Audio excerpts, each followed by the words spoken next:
சாத்தூர் வைப்பாற்றில் சாக்கடை கலக்காத வண்ணம் ரூபாய் 50 கோடி மதிப்பீட்டில் பாதாள சாக்கடை மற்றும் வாறுகால் திட்டம் கொண்டு வரப்பட்டது அதிமுக ஆட்சியில். சாத்தூரில் புதிய கோட்டாச்சலும் கட்டி கொடுக்கப்பட்டது. மரியுரணி கண்மாயை தூர்வாரப்பட்டு மக்கள் பயன்படுத்தும் வகையில் பூங்கா அமைத்து நடைபயிற்சி செய்யும் வண்ணம் கொண்டு வரப்பட்டது. சாத்தூர் சட்டமன்ற தொகுதிக்கு உட்பட்ட அனைத்து ஊராட்சிகளும் அதிநவீன மின் விளக்குகள் பொருத்தப்பட்டது.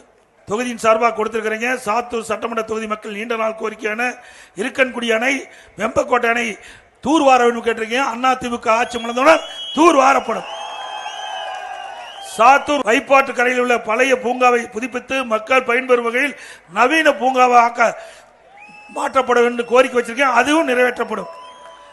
சாத்தூர், சிவகாசி, ராஜபாளையம் ஆகிய ஊர்களை இணைக்கும் ஆலங்குளத்தில் ஒரு பேருந்து நிலையம் அமைக்கப்பட்டிருக்கீங்க. அதுவும் அமைத்துக் கொடுக்கப்படும். மக்களை தமிழகத்தை பை பை ஸ்டாலின்.